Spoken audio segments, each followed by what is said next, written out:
How's it going, Jets fans? My name is Alex with my co-host here, Ryan Moran, and we got a preseason game tonight against the Atlanta Falcons. It seems like the Jets are taking a more cautious approach, sitting the majority of their veteran players.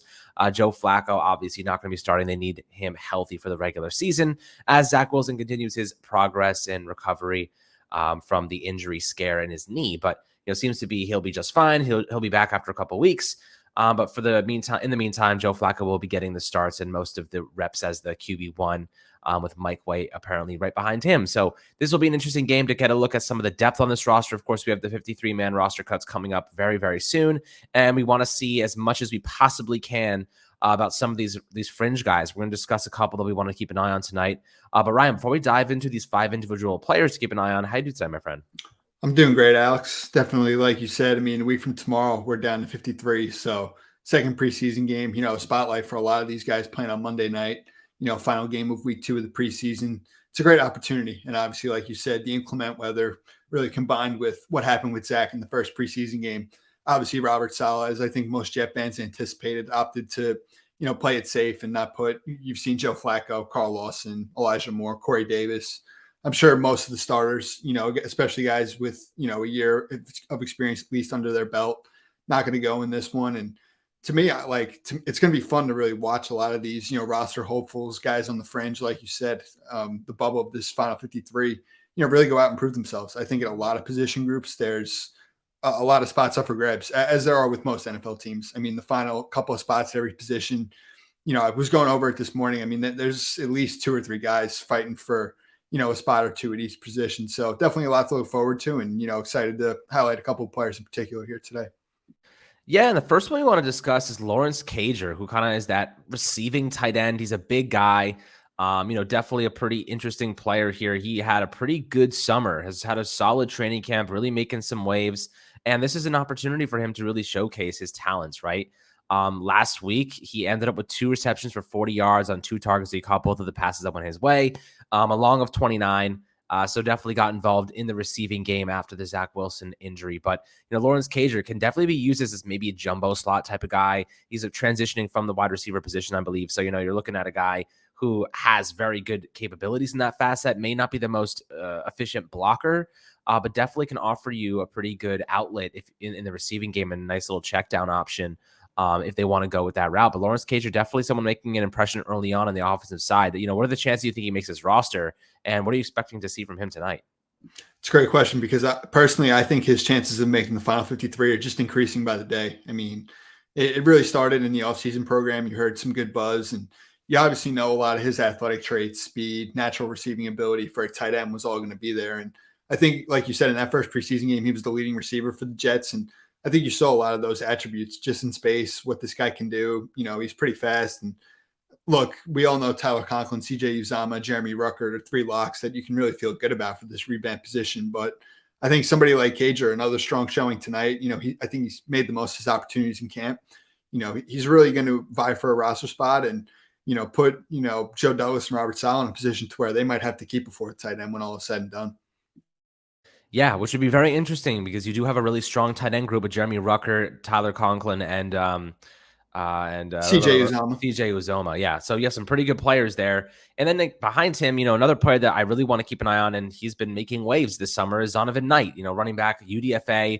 Last year at UNC, looked really, really good. He went 140 carries for 753 yards and 3 touchdowns. Also had 21 catches for 156 yards receiving, North Carolina State. Apologies about that. And Knight, 5'11", 209 pounds, 5.5 carries, yards per carry.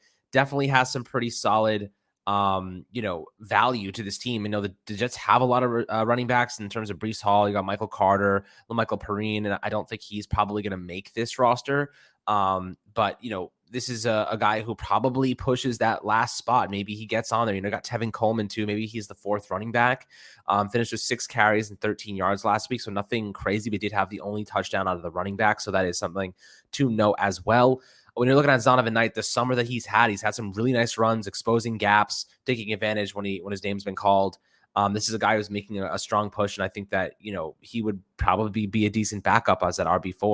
What are your thoughts on him? For sure. I think the top 2 here that we mentioned are 2 players in particular Jet fans really want to see, with Cager and Donovan Knight. another undrafted free agent who was a bit of a surprise, and it was nice when the Jets were able to sign him. And I think early on, you've seen just a lot of the attributes needed in a Michael Floor running scheme: vision, patience, one cut ability, and just the ability to accelerate when you do plant your foot in the ground and cut. And I think Zonman has a lot of those traits. The top of the running back position, obviously, we know with Brees Hall, Michael Carter, and I think Tevin Coleman's really locked in as that third guy. If they keep a fourth guy, I think Knight has a very good opportunity. I think it's really him and Ty Johnson in that competition there. So definitely something worth keeping an eye on in tonight's game. I think with Knight as well, some of the receiving ability, I think we've seen in some practices, last week especially. And, he's got some home run hitting ability with the speed and can also contribute on special teams. So to me, he's definitely somebody on this offense worth keeping an eye on tonight. The special teams factor is a big one. I think that's the one that's going to really help him get onto the roster. So hopefully, he's able to extrapolate on those talents already. Now, the third guy we have in mind, Denzel Mims. This is just the polarizing story of Denzel Mims could be put in a freaking Disney film one day. It's just you love him, you hate him. Every single moment you're flip-flopping because you just don't know what this guy is giving you. One moment he's making an unbelievable catch over a defensive back, and the next one he's dropping 3 consecutive passes, and you're like, who is this guy? Like, I don't understand. He really confuses me. He's not consistent, but we know he has value and he is a capable receiver when he's playing at the top of his game. He's got to have a big one today. Like this is every single game for him is really important. He had 2 receptions for 25 yards last week on 5 targets. He had a couple drops.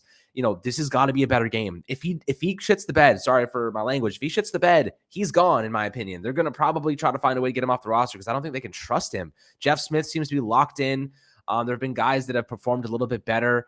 They got Rashard Davis, Calvin Jackson's been pushing the folder. I don't know. This is going to be an interesting situation for Denzel Mims if he does not put together another good performance, or at least a singular good performance. So what are your thoughts on Denzel, his performance lately, and, coming off a pretty terrible performance last week in the first preseason game? For sure. I mean, you said it best, Alex. There's really no more polarizing player to, I think, the Jet fan base in general right now than Denzel Mims. People really feel strongly about it one way or another. And truthfully, I get it from both ends. Mims, like you said, the physical and athletic attributes are undoubtedly there with this guy. And if he can put it all together, he can really be efficient for this offense. But, it's the drops, hasn't always even been working with the twos in practice. So I think this is a huge night for him. You're not going to see Elijah Moore, Corey Davis, probably minimal reps for guys like Garrett Wilson, Braxton Berrios, Jeff Smith, if they even play at all. So Mims is going to have opportunities. You just want to see him alignment assignment pre-snap, no penalties, mistakes, mental errors. And, he's made some good catches in practice, which is really what you want to see translate to these games. He's got some jump ball ability with the size. He's got big play threat ability with the speed. I'm hoping Mims puts it together tonight and really can prove himself in a good way. Well, we know he's got to do it. And then the next guy we have in mind, defensive end, edge rusher, Jabari Zuniga. He's had a pretty good summer as well. Young, was he a practice squad player last year? So you're looking at a guy who needs to make that step. He needs to take that step forward. Now you got Jermaine Johnson in the mix, Bryce Huff, of course, Carl Lawson coming back. There's a lot of competition. But Zuniga has had his name called a couple times and made some big impact plays. Last week he had 6 tackles. He had a sack, a tackle for a loss, and 2 QB hits. He was absolutely relentless. At this point, I think he's a lock to make the roster if he has another pretty solid performance like this.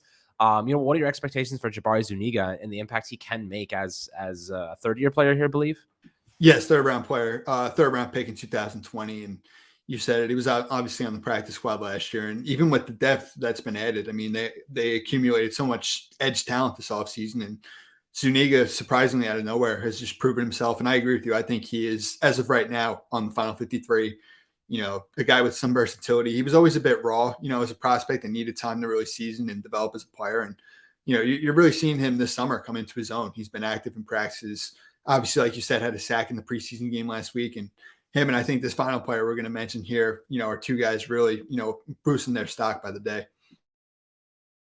Yeah, definitely. There's some guys on these lists. And then Tanzel Smart, defensive tackle, another guy who's made a pretty solid impact last week against the Eagles.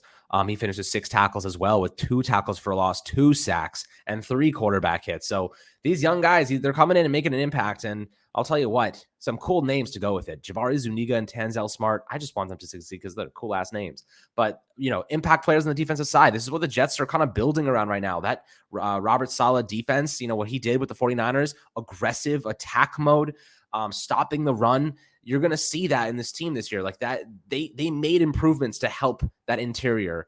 Tanzel Smart has not just a good run blocking streak, but he can also rush the passer, as we saw last week. So that's a really good sign from a defensive tackle. And Zuniga, a young guy, and making an impact here coming off the practice squad. So they're elevating their game. You're seeing players elevate their game for Robert Saleh in this coaching staff, which is exactly what we've been waiting for.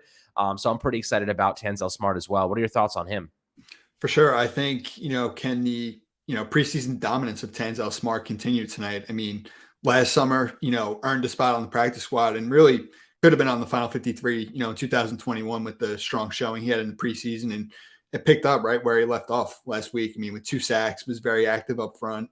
And I think, similar to Zuniga right now, I would say Smart is the 50 tackle on this roster. If final cutdowns were made today, and if he can go out there tonight and continue to excel like he has in the preseason and, all the recent preseason games the Jets have played, I think Smart is definitely someone worth keeping a close eye on in this game. And another guy who's likely going to get a lot of playing time. You're probably not going to see Quentin Williams. I mean, he had a rest day and Saturday morning's practice. John Frankenmeyer's another guy who's gotten vet days, didn't play in the first preseason game. Sheldon Rankins didn't practice one of the days this week. So you're going to see a lot of Tanzel Smart. He's obviously competing with Nathan Shepard, Jonathan Marshall, second-year player with a ton of athletic upside. So, the D-line position in general just has so much depth, and it's going to be fun to see these guys compete tonight. It absolutely is. We're going to get a good indication of some of these reserve spots, these backups, who's really pushing to make this roster. Zuniga, Smart, Donovan Knight, and Lawrence Cager definitely have the upper hand. Denzel Mims, I'd say, still has it, but he needs to put together another good performance. He needs to shake off the rust from last week against the Eagles and show that he can do it. And this is going to be important because, like you said earlier, a lot of the veterans are not playing today. So Mims is going to get a lot of snaps. He's going to have a lot of opportunities. He's got to take advantage of them. And if he doesn't, then we're looking at a really interesting situation coming up in the 53-man roster cutdown. But guys, I'd love to hear your perspectives and narratives below. In the YouTube comments, any players that you specifically are looking out for, any of the guys that we listed that you're really, really excited to watch. Always happy to hear your opinions as always. Make sure to like and subscribe. Enjoy the game tonight, and we'll catch you guys on the next episode of Fireside Jets.